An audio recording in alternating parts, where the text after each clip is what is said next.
سيقول السفهاء من الناس ما ولاهم عن قبلتهم التي كانوا عليها قل لله المشرق والمغرب يهدي من يشاء إلى صراط مستقيم وكذلك جعلناكم أمة وسطا لتكونوا شهداء على الناس ويكون الرسول عليكم شهيدا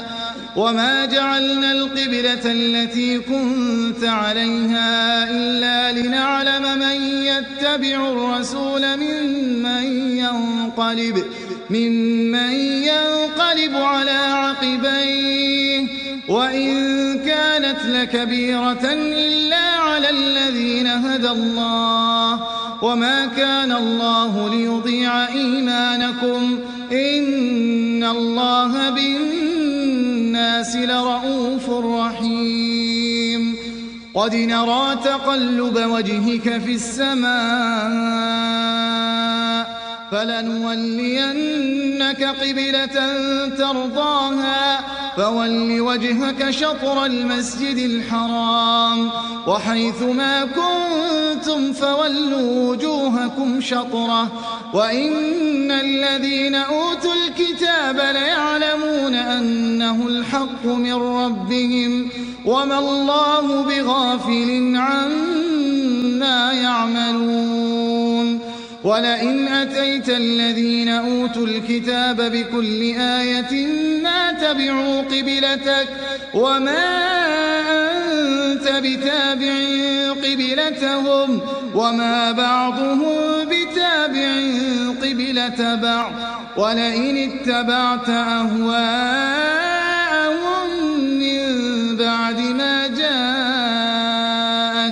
من بعد ما جاءك من العلم إنك إذا لمن الظالمين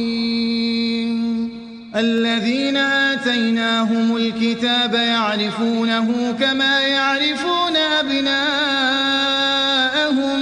وإن فريقا منهم ليكتمون الحق وهم يعلمون الحق من ربك فلا تكونن من الممترين ولكل وجهة هو موليها فاستبقوا الخيرات أينما تكونوا يأت بكم الله جميعا إن الله على كل شيء قدير ومن حيث خرجت فول وجهك شطر المسجد الحرام وإنه للحق من ربك وما الله بغافل عما تعملون ومن حيث خرجت فول وجهك شطر المسجد الحرام وحيث ما كنتم فولوا وجوهكم شطره لئلا يكون للناس عليكم حجة إلا الذين ظلموا منهم فلا تخشوهم واخشوني ولأتم نعمتي عليكم ولعلكم تهتدون كما أرسلنا فيكم رسولا منكم يتلو عليكم آياتنا ويزكيكم ويعلمكم الكتاب والحكمة ويعلمكم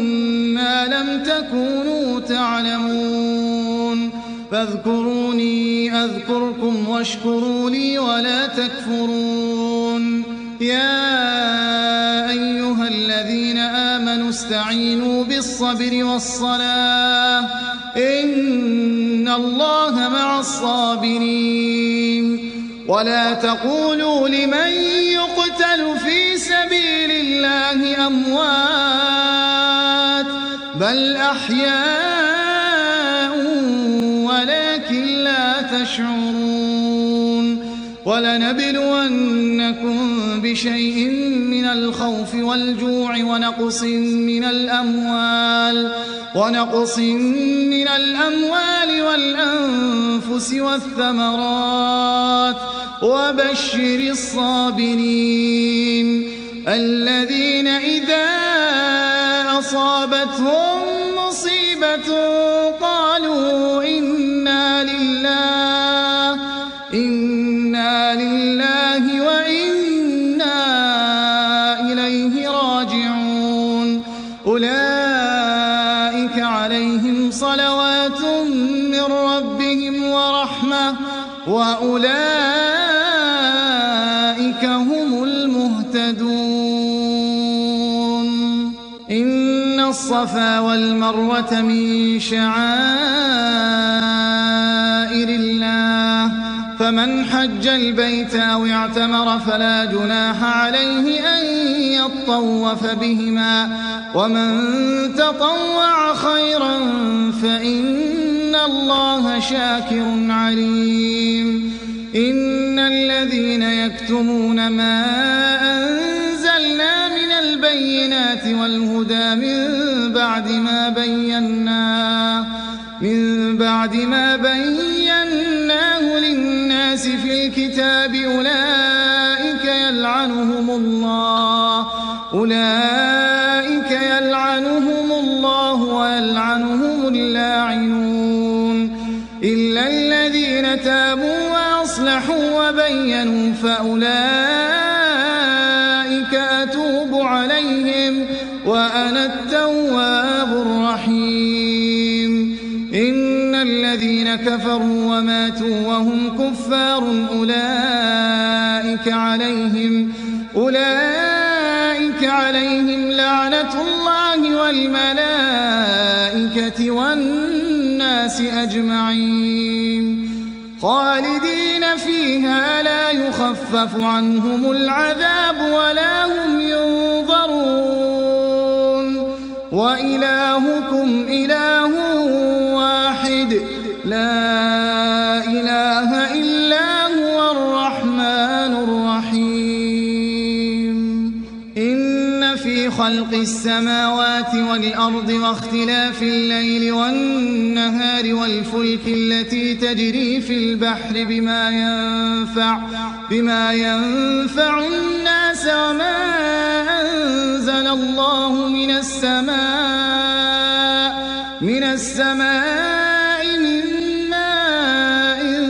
فأحيا به الأرض بعد موتها وبث فيها من كل دابة وتصريف الرياح والسحاب المسخر بين السماء والأرض لآيات لقوم يعقلون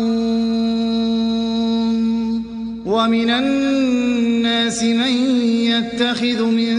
دون الله أندادا يحبونهم كحب الله والذين آمنوا أشد حبا لله ولو يرى الذين ظلموا إذ يرون العذاب أن القوة لله جميعا وأن الله شديد العذاب إذ تبرأ الذين اتبعوا من الذين اتبعوا ورأوا العذاب وتقطعت بهم الأسباب وقال الذين اتبعوا لو أن لنا كرة فنتبرأ منهم كما تبرأوا منا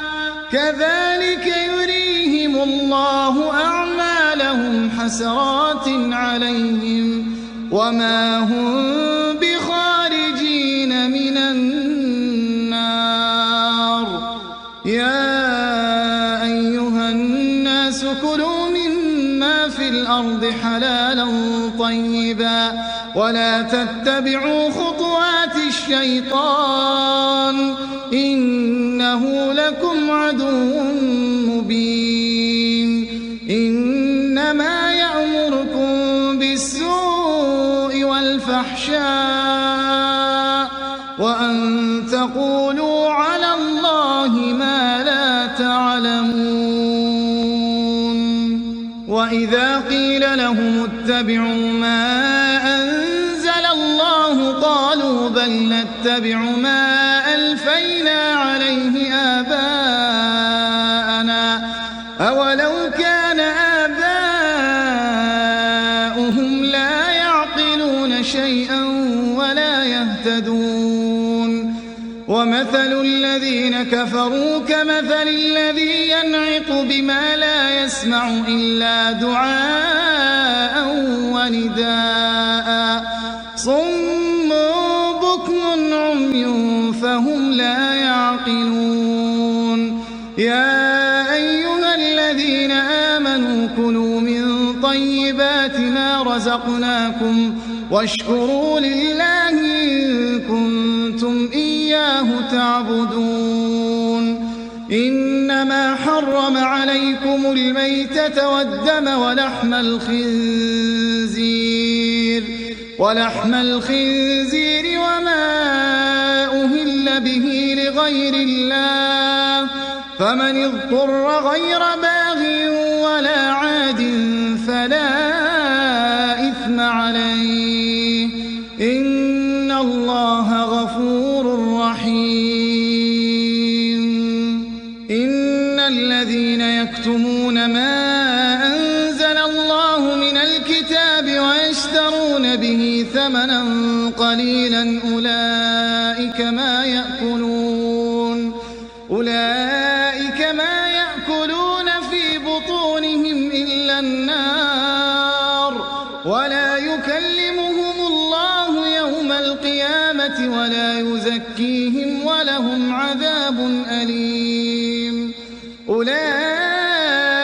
الذين اشتروا الضلالة بالهدى والعذاب بالمغفرة فما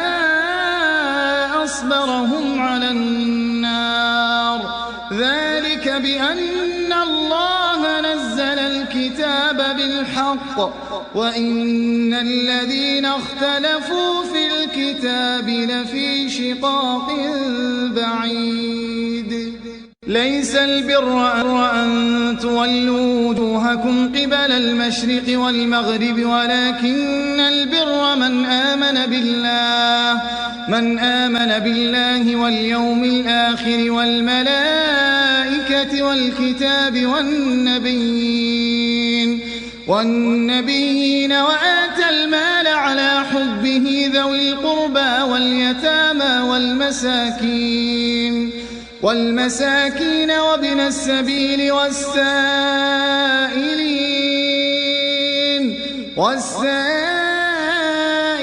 وفي الرقاب وأقام الصلاة وآتى الزكاة والموفون بعهدهم إذا عاهدوا والصابرين في البأساء والضراء وحين البأس أولئك الذين صدقوا وأولئك هم المتقون يا أيها الذين آمنوا كتب عليكم القصاص في القتلى الحر بالحر والعبد بالعبد والأنثى بالأنثى فمن عفي له من أخيه شيء فاتباع بالمعروف وأداء إليه بإحسان ذلك تخفيف من ربكم ورحمة فمن اعتدى بعد ذلك فله عذاب أليم ولكم في القصاص حياة يا أولي الألباب لعلكم تتقون كتب عليكم إذا حضر أحدكم الموت إن ترك خيرا الوصية للوالدين والأقربين بالمعروف حقا على المتقين فمن بدله بعدما سمعه فإنما إثمه على الذين يبدلونه إن الله سميع عليم. فمن خاف من موص جنفا أو إثما فأصلح بينهم فلا إثم عليه إن الله غفور رحيم. يا أيها الذين آمنوا كتب عليكم الصيام كما كتب على الذين من قبلكم لعلكم تتقون أياما معدودات فمن كان منكم مريضا أو على سفر فعدة من أيام أخر وعلى الذين يطيقونه فدية طعام مسكين فمن تطوع خيرا فهو خير له وأن تصوموا خير لكم إن كنتم تعلمون. شهر رمضان الذي أنزل فيه القرآن هدى للناس وبينات من الهدى والفرقان فمن شهد منكم الشهر فليصمه ومن كان مريضا أو على سفر فعدة من أيام أخر يريد الله بكم اليسر ولا يريد بكم العسر ولتكملوا العدة ولتكبروا الله على ما هداكم ولعلكم تشكرون. وإذا سألك عبادي عني فإني قريب أجيب دعوة الداع إذا دعان فليستجيبوا لي وليؤمنوا بي لعلهم يرشدون. أحل لكم ليلة الصيام الرفث إلى نسائكم هن لباس لكم وأنتم لباس لهم علم الله أنكم كنتم تختانون أنفسكم فتاب عليكم وعفى عنكم فالآن باشروهن وابتغوا ما كتب الله لكم وكلوا واشربوا حتى يتبين لكم الخيط الأبيض من الخيط الأسود من الفجر ثم أتموا الصيام إلى الليل ولا تباشروهن وأنتم عاكفون في المساجد تلك حدود الله فلا تقربوها كذلك يبين الله آياته للناس لعلهم يتقون. ولا تأكلوا أموالكم بينكم بالباطل وتدلوا بها إلى الحكام لتأكلوا فريقا من أموال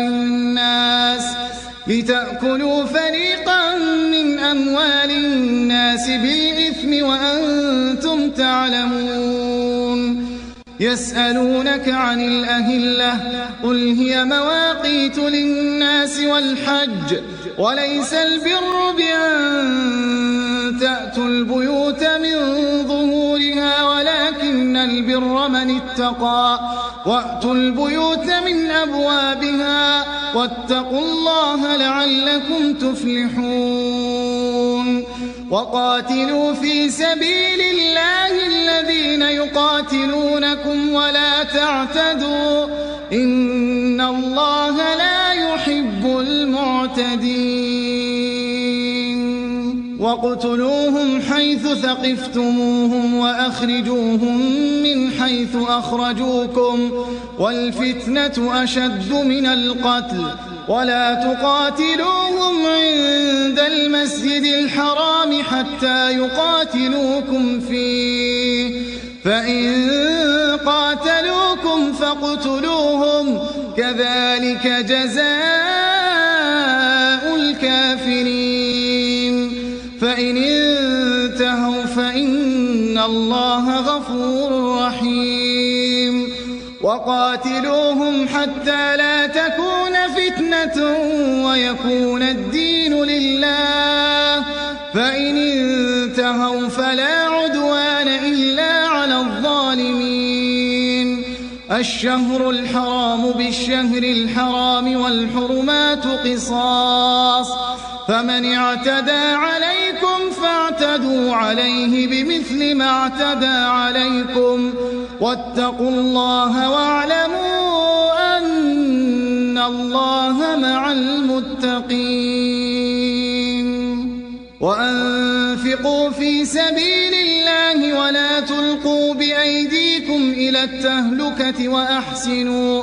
إن الله يحب المحسنين وأتموا الحج والعمرة لله فإن أحصرتم فما استيسر من الهدي ولا تحلقوا رؤوسكم حتى يبلغ الهدي محله فمن كان منكم مريضا أو به أذى من رأسه ففدية من صيام أو صدقة أو نسك فإذا أمنتم فمن تمتع بالعمرة إلى الحج فما استيسر من الهدي فمن لم يجد فصيام 3 أيام في الحج وسبعة إذا رجعتم تلك 10 كاملة ذلك لمن لم يكن أهله حاضر المسجد الحرام واتقوا الله واعلموا أن الله شديد العقاب الحج أشهر معلومات فمن فرض فيهن الحج فلا رفث ولا فسوق ولا جدال في الحج وما تفعلوا من خير يعلمه الله وتزودوا فإن خير الزاد التقوى واتقون يا أولي الألباب ليس عليكم جناح أن تبتغوا فضلا من ربكم فإذا أفضتم من عرفات فاذكروا الله عند المشعر الحرام واذكروه كما هداكم وإن كنتم من قبله لمن الضالين ثم أفيضوا من حيث أفاض الناس واستغفروا الله إن الله غفور رحيم فإذا قضيتم مناسككم فاذكروا الله كذكركم آباءكم أو أشد ذكرا فمن الناس من يقول ربنا آتنا في الدنيا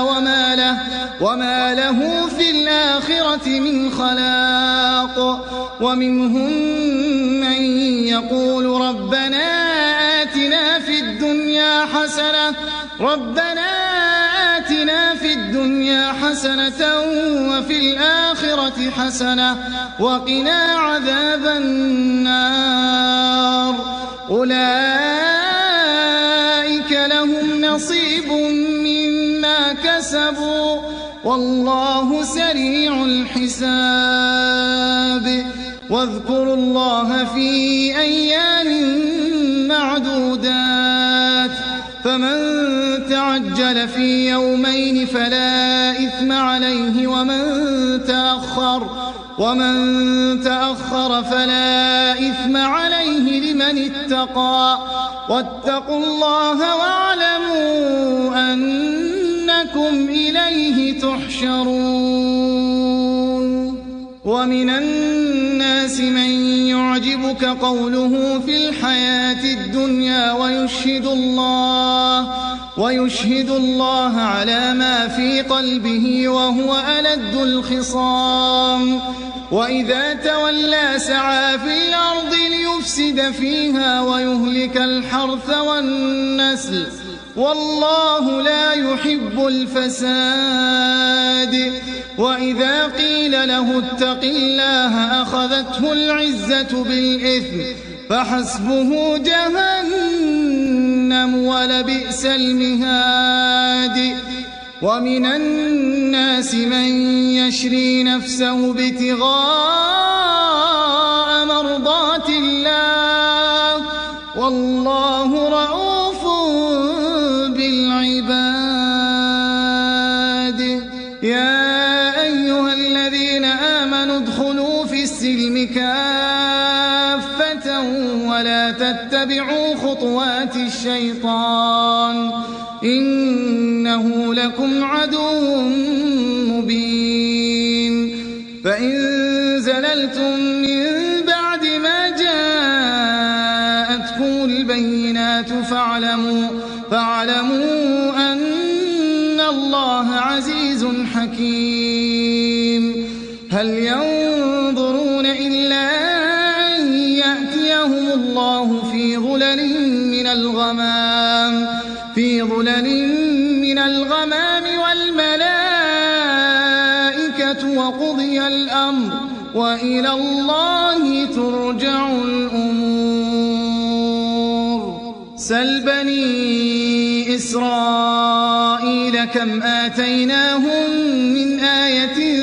بينة ومن يبدل نعمة الله من بعد ما جاءته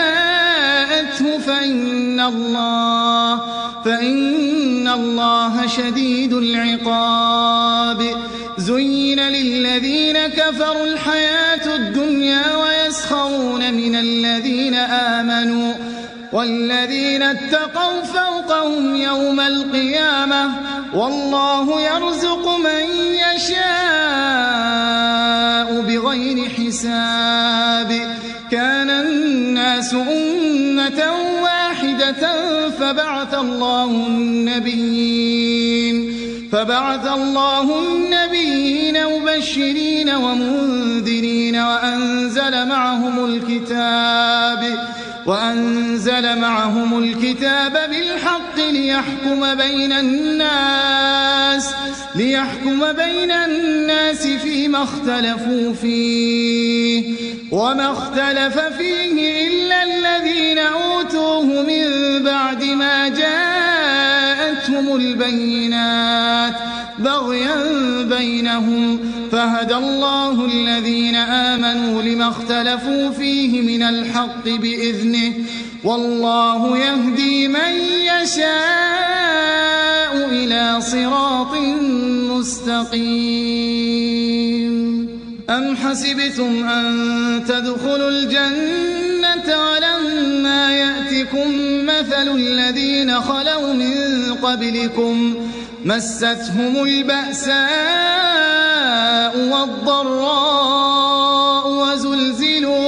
وزلزلوا حتى يقول الرسول والذين آمنوا معه متى نصر الله ألا إن نصر الله قريب يسألونك ماذا ينفقون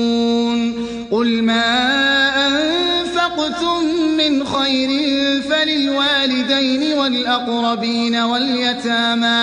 واليتامى والمساكين وابن السبيل وما تفعلوا من خير فإن الله به عليم كتب عليكم القتال وهو كره لكم وعسى أن تكرهوا شيئا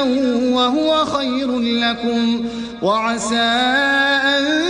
تحبوا شيئا وهو شر لكم والله يعلم وأنتم لا تعلمون. يسألونك عن الشهر الحرام قتال فيه قل قتال فيه كبير وصد عن سبيل الله وكفر به والمسجد الحرام وإخراج أهله منه أكبر عند الله والفتنة أكبر من القتل ولا يزالون يقاتلونكم حتى يردوكم عن دينكم إن استطاعوا ومن يرتدد منكم عن دينه فيمت وهو كافر فأولئك حبطت أعمالهم في الدنيا والآخرة وأولئك أصحاب النار هم فيها خالدون. إن الذين آمنوا والذين هاجروا وجاهدوا في سبيل الله أولئك يرجون رحمة الله والله غفور رحيم. يسألونك عن الخمر والميسر قل فيهما إثم كبير ومنافع للناس وإثمهما أكبر من نفعهما ويسألونك ماذا ينفقون قل العفو كذلك يبين الله لكم الآيات لعلكم تتفكرون في الدنيا والآخرة. ويسألونك عن اليتامى قل إصلاح لهم خير وإن تخالطوهم فإخوانكم والله يعلم المفسد من المصلح ولو شاء الله لأعنتكم إن الله عزيز حكيم. ولا تنكحوا المشركات حتى يؤمن ولأمة مؤمنة خير من مشركة ولو أعجبتكم ولا تنكحوا المشركين حتى يؤمنوا ولعبد مؤمن خير من مشرك ولو أعجبكم أولئك يدعون إلى النار والله يدعو إلى الجنة والمغفرة بإذنه ويبين آياته للناس لعلهم يتذكرون. ويسألونك عن المحيض قل هو أذى فاعتزلوا النساء في المحيض ولا تقربوهن حتى يطهرن فإذا تطهرن فأتوهن من حيث أمركم الله إن الله يحب التوابين ويحب المتطهرين. نساؤكم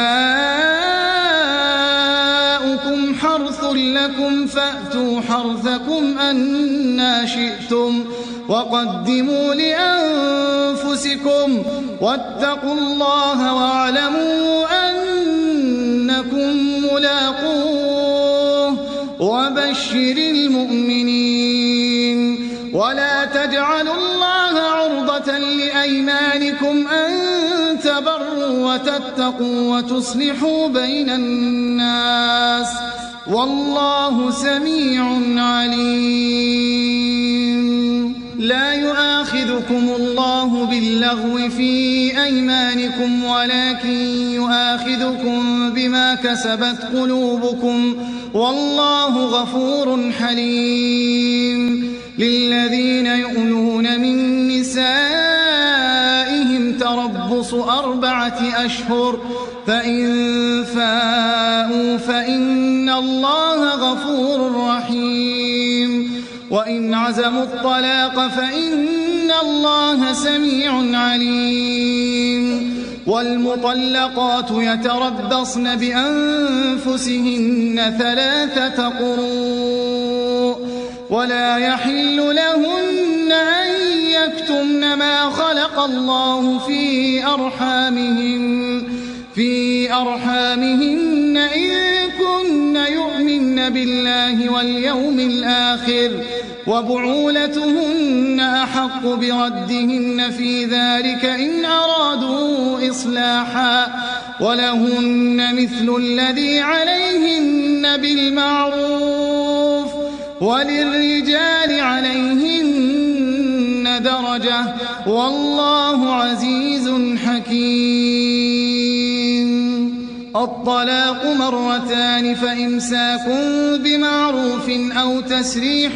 بإحسان ولا يحل لكم أن تأخذوا مما آتيتموهن شيئا إلا أن يخافا ألا يقيما حدود الله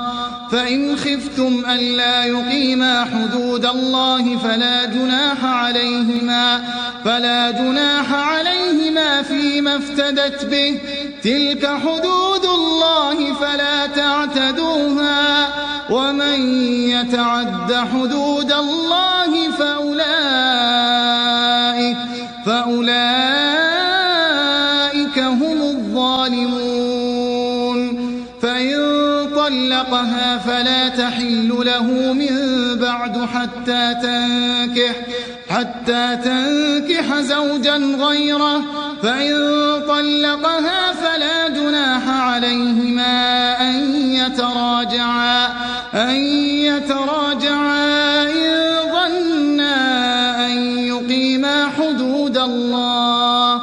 وتلك حدود الله يبينها لقوم يعلمون. وإذا طلقتم النساء فبلغن أجلهن فأمسكوهن بمعروف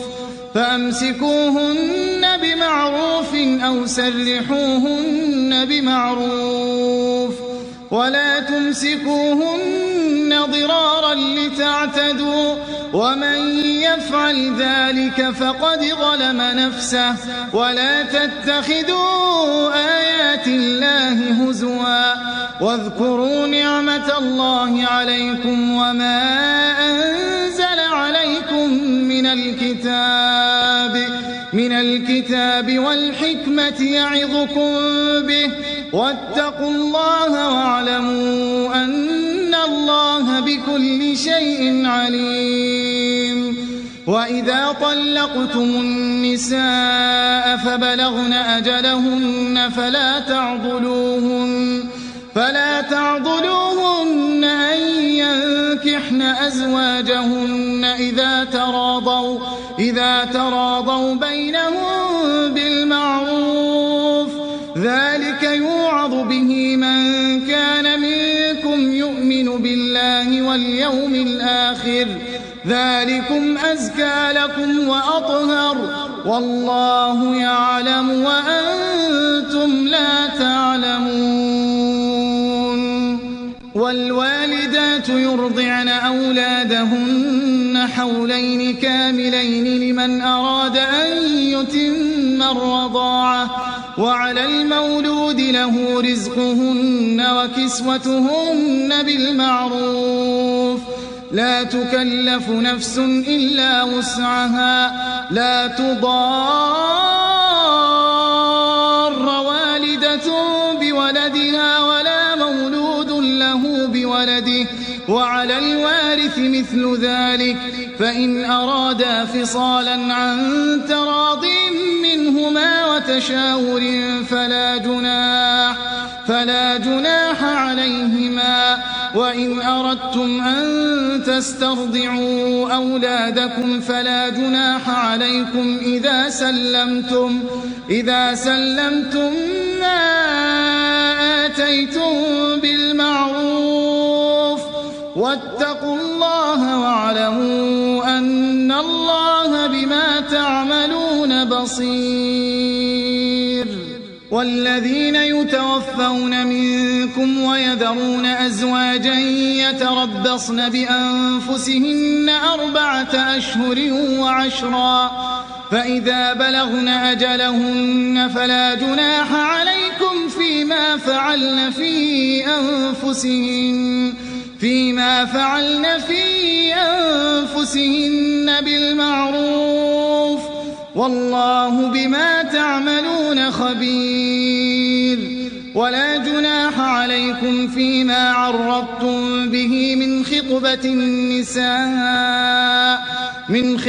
النساء أو أكننتم في أنفسكم علم الله أنكم ستذكرونهن ولكن لا تواعدوهن سرا إلا أن تقولوا قولا معروفا ولا تعزموا عقدة النكاح حتى يبلغ الكتاب أجله واعلموا أن الله يعلم ما في أنفسكم فاحذروه واعلموا أن الله غفور حليم لا جناح عليكم إن طلقتم النساء ما لم تمسوهن أو تفرضوا لهن فريضة ومتعوهن على الموسع قدره وعلى المقتر قدره متاعا بالمعروف حقا على المحسنين وإن طلقتموهن من قبل أن تمسوهن وقد فرضتم لهن فريضة فنصف ما فرضتم إلا أن يعفون أو يعفو الذي بيده عقدة النكاح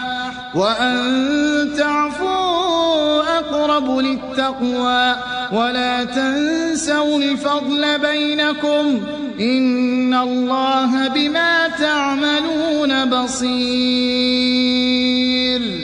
حافظوا على الصلوات والصلاة الوسطى وقوموا لله قانتين فإن خفتم فرجالا أو ركبانا فإذا أمنتم فاذكروا الله كما علمكم ما لم تكونوا تعلمون والذين يتوفون منكم ويذرون أزواجا وصية لأزواجهم متاعا إلى الحول غير إخراج فإن خرجن فلا جناح عليكم فيما فعلن في أنفسهن من معروف والله عزيز حكيم وللمطلقات متاع بالمعروف حقا على المتقين كذلك يبين الله لكم آياته لعلكم تعقلون ألم تر إلى الذين خرجوا من ديارهم وهم ألوف حذر الموت فقال لهم الله موتوا ثم أحياهم إن الله لذو فضل على الناس ولكن أكثر الناس لا يشكرون وقاتلوا في سبيل الله واعلموا أن الله سميع عليم من ذا الذي يقرض الله قرضا حسنا فيضاعفه له أضعافا كثيرة والله يقبض ويبسط وإليه ترجعون ألم تر إلى الملأ من بني إسرائيل من بعد موسى إذ قالوا لنبي لهم ابعث لنا ملكا نقاتل في سبيل الله قال هل عسيتم إن كتب عليكم القتال ألا تقاتلوا قالوا وما لنا ألا نقاتل في سبيل الله وقد أخرجنا من ديارنا وأبنائنا فلما كتب عليهم القتال تولوا إلا قليلا منهم والله عليم بالظالمين. وقال لهم نبيهم إن الله قد بعث لكم طالوت ملكا قالوا أنى يكون له الملك علينا ونحن أحق بالملك منه ولم يؤت سعة من المال قال إن الله اصطفاه عليكم وزاده بسطة في العلم والجسم والله يؤتي ملكه من يشاء والله واسع عليم. وقال لهم نبيهم إن آية ملكه أن يأتيكم التابوت فيه سكينة من ربكم وبقية مما ترك آل موسى وآل هارون تحمله الملائكة إن في ذلك لآية لكم إن كنتم مؤمنين. فلما فصل طالوت بالجنود قال إن الله مبتليكم بنهر فمن شرب منه فليس مني ومن لم يطعمه فإنه مني إلا من اغترف غرفة بيده فشربوا منه إلا قليلا منهم فلما جاوزه هو والذين آمنوا معه قالوا